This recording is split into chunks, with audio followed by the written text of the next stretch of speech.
નમસ્કાર વિદ્યાર્થી મિત્રો, આજે આપણે આપણી યુટ્યુબ ચેનલની અંદર ધોરણ 8માં ચેપ્ટર નંબર 4 પ્રાયોગિક ભૂમિતિ વિશે અભ્યાસ કરીશું. એ ભણતા પહેલાં આપણી આ ચેનલને સબસ્ક્રાઈબ કરવાનું ભૂલતા નહીં.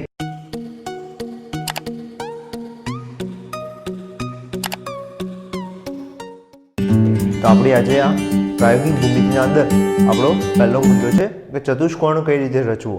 તો ચતુષ્કોણ રચવા માટે આપણને ચારે બાજુના માપ આપેલા હોવા જોઈએ અને વિકર્ણનું પણ માપ આપેલું હોય તો આપણે સરળતાથી ચતુષ્કોણ રચી શકીએ છીએ. બરોબર છે. તો ચતુષ્કોણ માટે આપણને અહીંયા માપ પણ આપેલા છે, વિકર્ણના પણ માપ આપેલા છે.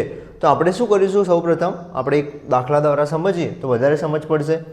સૌપ્રથમ આપણે આ માપો પરથી આપણે કાચી આકૃતિ નિર્માણ કરીશું. પરીક્ષાના અંદર પણ કાચી આકૃતિ દોરવાની.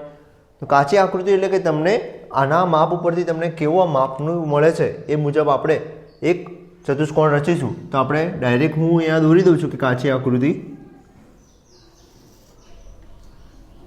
એનું નામ આપીશ. આપણે કયો રચવાનું કીધું છે અહીંયા? ચતુષ્કોણ ABCD. તો નામ આપીશ ABC અને D. ચલો, AB એટલે કેટલા? 4.5 સેમી. BC એટલે કે 5.5 સેમી. CD 4 semi.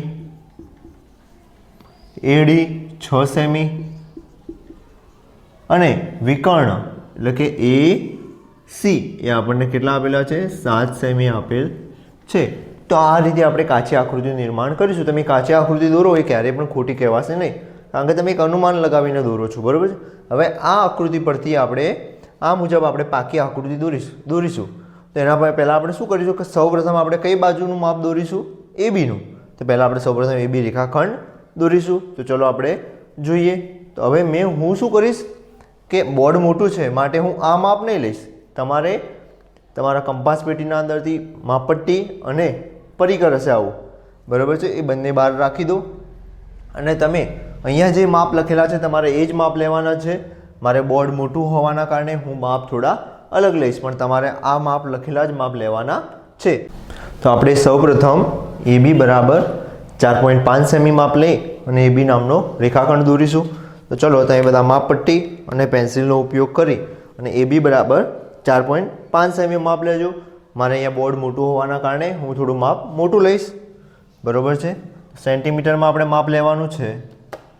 તમે બધા AB બરાબર 4.5 લો, હું એનું 5 ગણું માપ લઈશ એટલે મારે માપ થશે 22.5. બરાબર છે. અને એને હું નામ આપીશ AB એટલે કે 4.5 સેમી. ચલો, બધાને આ રીતે રેખાખંડ AB દોરાઈ ગયો હોવો જોઈએ. હવે તમે શું કરશો કે બિંદુ B પરથી તમે કાચી આકૃતિના અંદર જોઈ શકો છો કે બિંદુ B પરથી આપણે 5.5 સેમીનો માપ લઈ અને એક ચાપ મારીશું. બરાબર છે. તો તમે બધા જ પરિકર, ચાપ મારવા માટે આપણે શાનો ઉપયોગ કરીશું? પરિકરનો. તો તમારે માપપટ્ટી અને પરિકરની મદદથી બિંદુ B પરથી 5.5 સેમી માપ લો. ચલો ફટાફટ. બરાબર છે. 5.5 સેમી માપ લઈ અને તમે બધા એક ચાપ મારવો પડશે આપણે. તો ચલો ફટાફટ તમે 5.5 સેમી માપ લો. બરાબર છે. તો 5.5 સેમી માપ લઈ અને બિંદુ B પરથી, કયા બિંદુ પરથી? બિંદુ B પરથી એક ચાપ મારીશું. તો બિંદુ B, એના પરથી એક ચાપ મારીશું.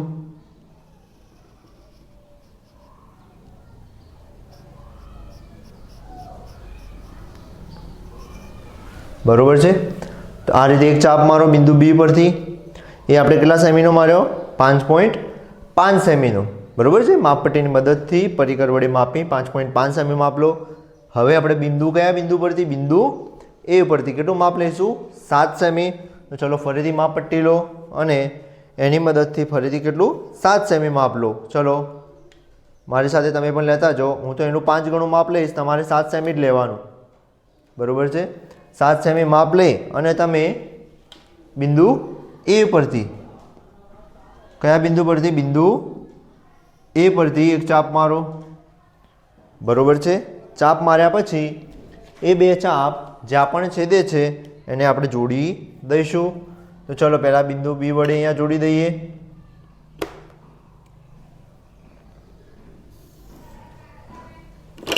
બિંદુ બી વડે જોડી દીધા અને હા આ જ્યાં ચાપ છેદે છે ત્યાં આપણે બિંદુ સી નામ આપીશું અને અહીંયા આપણે બિંદુ એ સાથે જોડી દઈશું એટલે બની જશે આપણો રેખાખંડ એસી. આપણે જે પણ માપ લીધા આ માપ કેટલું લીધું હતું 5.5 સેમી ચાપ મારવા અને આ માપ લીધું આપણે 7 સેમી. બરોબર છે. હવે શું કરીશું ફરીથી બિંદુ એ પરથી કેટલું માપ લઈશું 6 સેમી અને એક ચાપ અહીંયા મારીશું. તો ચલો તમે પણ મારી સાથે 6 સેમી માપ લો. બરોબર છે. હું માપ થોડું મોટું લઈશ કારણ કે મારે બોર્ડ મોટું છે. ચલો 6 સેમી માપ લઈ અને બિંદુ એ ઉપરથી એક ચાપ મારો.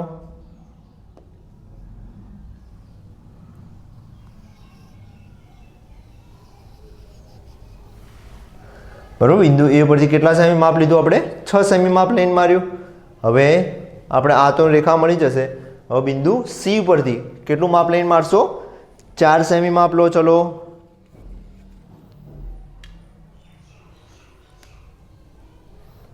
પરિકર અને માપપટ્ટીની મદદથી 4 સેમી માપ લઈ અને બિંદુ સી પરથી આપણે એક ચાપ મારીશું.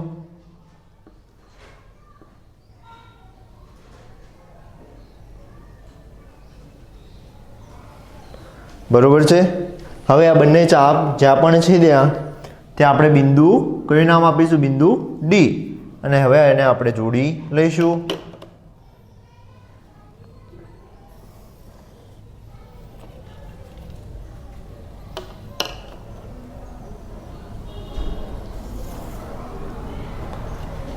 ચલો આપણે એડી બરાબર કેટલું માપ લીધું 6 સેમી અને સીડી બરાબર આપણે માપ લીધું 4 સેમી. તો આપણો આ માગેલો ચતુષ્કોણ એ બી સીડી આપણે અહીંયા તૈયાર કરી લીધો. બરોબર છે. તો આપણો આ માગેલો જે ચતુષ્કોણ તૈયાર કર્યો એના અંદર આપણે શું શું કામ કર્યું એ આપણને ખબર હોવી જોઈએ. તો આપણે પહેલાં શું કર્યું હતું એ બી બરાબર 4.5 સેમી દોર્યા. તો પરીક્ષામાં કાચી આકૃતિ પણ દોરવાની પાકી આકૃતિ પણ દોરવાની અને પછી લખવા પડશે આપણે રચનાના મુદ્દા. ચલો રચનાના મુદ્દામાં એકમાં પહેલો મુદ્દો રચનાના મુદ્દા એટલે કે આપણે કરેલું કામ. આપણે શું શું કામ કરતા ગયા લખીશું. તો પહેલું શું કર્યું કે આપણે રેખાખંડ એ બી શું દોર્યું રેખાખંડ એ બી એટલે કે રેખાખંડ માપપટ્ટીની મદદથી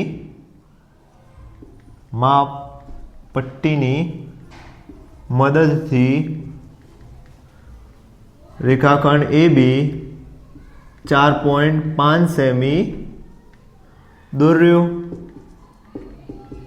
બરોબર. આપણે પહેલું કામ કર્યું હતું ને કે માપપટ્ટી લઈ અને રેખાખંડ એ બી કેટલો દોર્યો 4.5 સેમી.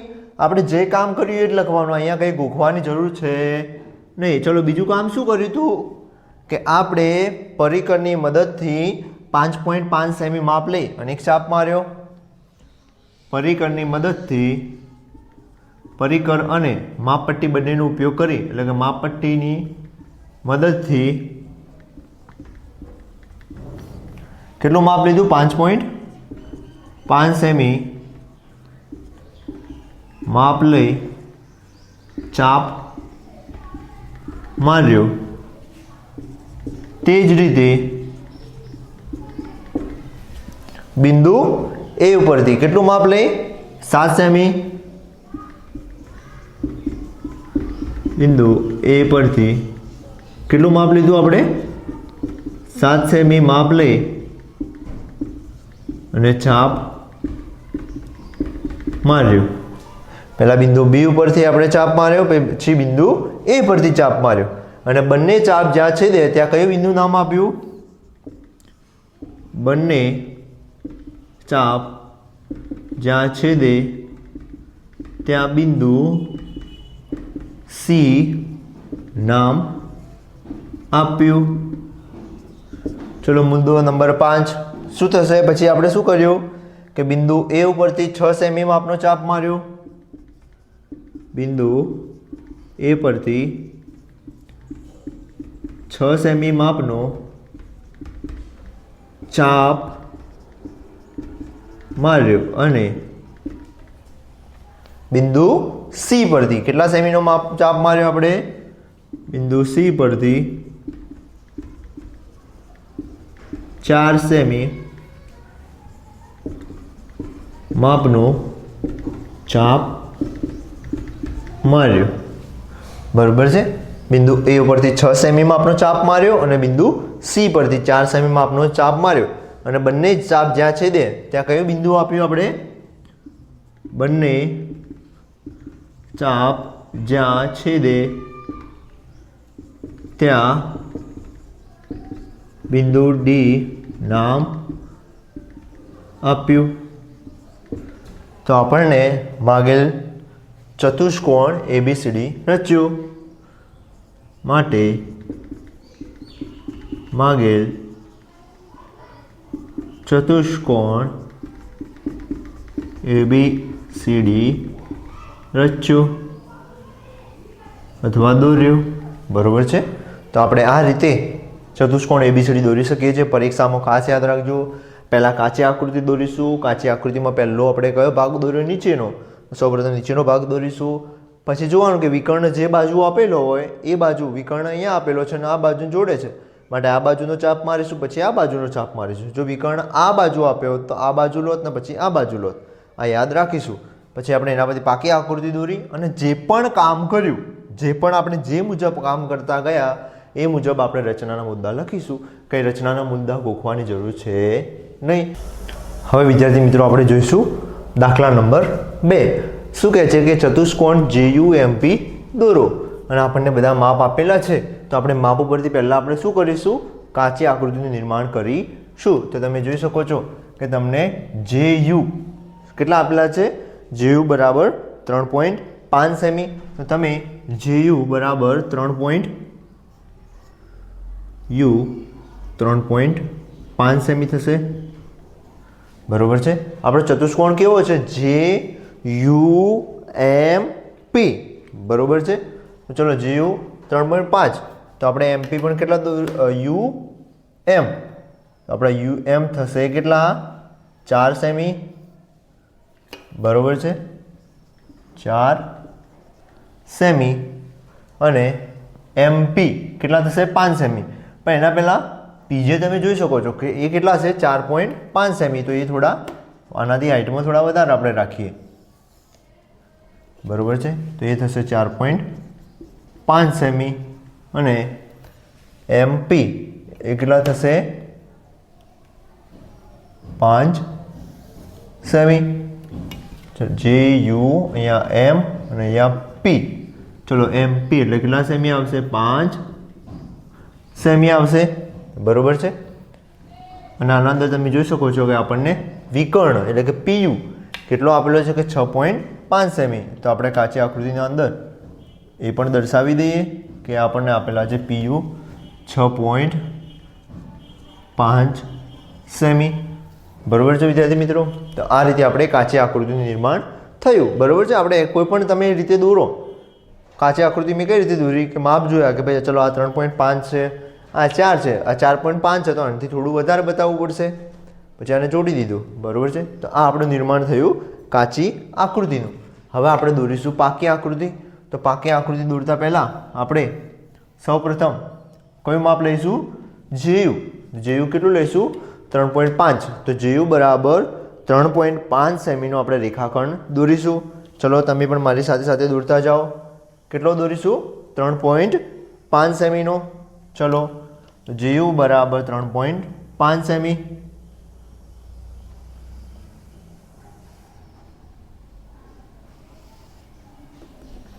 બરોબર છે. તો મારી સાથે તમે બધા જ JU બરાબર 3.5 સેમી દોરો. હું થોડું માપ વધારે લઈશ કારણ કે બોર્ડ મોટું છે એ કારણથી. JU કેટલો દોર્યો? 3.5 સેમી. પણ તમે માપપટ્ટીની મદદથી રેખાખંડ JU દોરો. કેટલા માપનો? 3.5 સેમી માપનો. હવે તમે જોઈ શકો છો કે અહીંયા વિકર્ણ આ બાજુ આપેલો છે. તો આપણે શું કરીશું? એક અહીંયાથી ચાપ મારીશું અને એક અહીંયાથી ચાપ મારીશું જેથી આપણને બિંદુ P મળી જશે. તો તમે હવે બિંદુ J ઉપરથી કેટલા સેમી માપ લઈને? 4.5.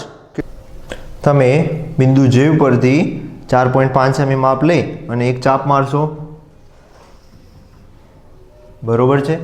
આ મુજબ એક ચાપ મારો. હવે બિંદુ યુ પરથી કેટલું માપ લઈ? 6.5 સેમી. ચલો ફટાફટ તમે પણ પરિકર અને ફૂટપટ્ટીની મદદથી 6.5 સેમી માપ લઈ અને એક ચાપ મારો, બરોબર છે? બિંદુ યુ પરથી 6.5 માપ લઈ અને ચાપ મારો. હવે આ બે બિંદુઓ જ્યાં પણ છેદ્યા ત્યાં આપણે કયા બિંદુનું નામ આપીશું? બિંદુ પી. અને એને આપણે જોડી લઈશું.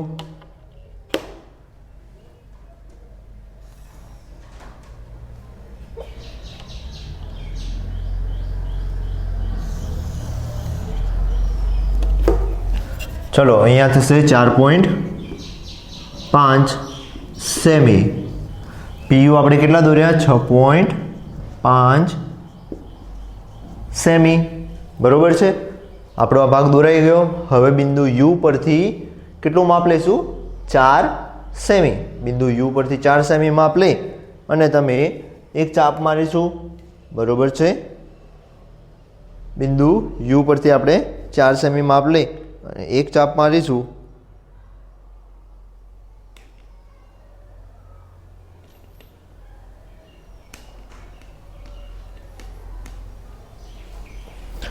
બિંદુ યુ પરથી 4 સેમી માપ લે અને એક ચાપ અહીંયા મારો યુ પરથી.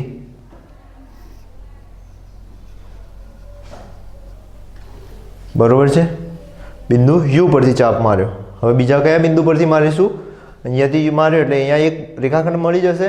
હવે આ રેખાખંડ મેળવવા માટે આપણે બિંદુ પી પરથી કેટલું મારીશું? 5 સેમી. તો ચલો માપપટ્ટીની મદદથી ફરીથી તમે 5 સેમી માપ લો અને બિંદુ પી પરથી એક ચાપ મારીશું આપણે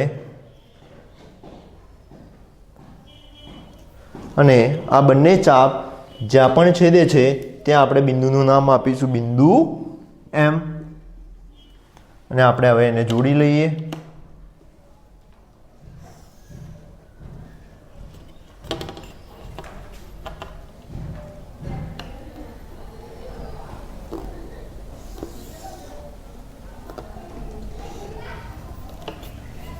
બરોબર છે? તો અહીંયા આપણે દોર્યો 4 સેમી, અહીંયા આપણે દોર્યો 5 સેમી. આપણો તૈયાર થઈ ગયો ચતુષ્કોણ JUMP. ફરીથી સમજાવું છું, રચનાના મુદ્દાઓ તમારે જાતે લખવાના છે. શું મેં કર્યું એ ધ્યાન આપજો. પહેલાં મેં રેખાખંડ JU દોર્યો 3.5 સેમી માપનો, પછી મેં પરિકરની મદદથી 4.5 સેમી માપ લઈને એક અહીંયા ચાપ માર્યો, ફરીથી પરિકરની મદદથી અને માપપટ્ટીની મદદથી 6.5 સેમી માપ લઈ અહીંયાથી એક ચાપ માર્યો. એ જ્યાં બિંદુઓને છેદ્યા ત્યાં બિંદુ પી નામ આપ્યું. પછી મેં પરિકરની મદદથી બિંદુ યુ પરથી 4 સેમીનો એક ચાપ માર્યો અને બિંદુ પી પરથી પરિકરની મદદથી મેં 5 સેમી માપનો એક ચાપ માર્યો અને જ્યાં બંને ચાપ છેદ્યા ત્યાં મેં બિંદુ એમ નામ આપ્યું. તો આપણો માગીલો ચતુષ્કોણ JUMP તૈયાર થઈ ગયો. તમે આ જ રીતે રચના દોરી અને રચનાના મુદ્દા તમે જાતે લખી શકો છો. આના પછીના 2 દાખલા આપેલા છે, એકદમ સરળ છે, તમને પણ સહેલાઈથી આવડી જશે. એ બંને દાખલા તમારે જાતે જ દોરવાના. એ રચનાના અંદર જે પણ ચતુષ્કોણ આપેલા છે એ તમારે જાતે જ પ્રયત્ન કરવાની અંદર એ બંને દાખલા દોરવાના છે. એક સમબાજુ ચતુષ્કોણ છે અને એક સમાંતર બાજુ ચતુષ્કોણ છે. જો એના અંદર 2 જ બાજુઓના માપ આપેલા હોય તો સમજી જવાનું કે શું કે સામસામેની બાજુઓના માપ સરખા હોય તો એક બાજુનું જે આપેલું એ બીજી બાજુનું સમજવાનું, નીચેની બાજુનું આપેલું એ ઉપરની બાજુનું સમજવાનું, એટલે તમને આવડી જશે. અને જો સમબાજુ આપેલો હોય અને એમાં એક જ બાજુનું માપ આપેલું હોય તો એક બાજુનું માપ એ આપણે બધી બાજુનું માપ સમજીશું તો એ પણ તમને આવડી જશે.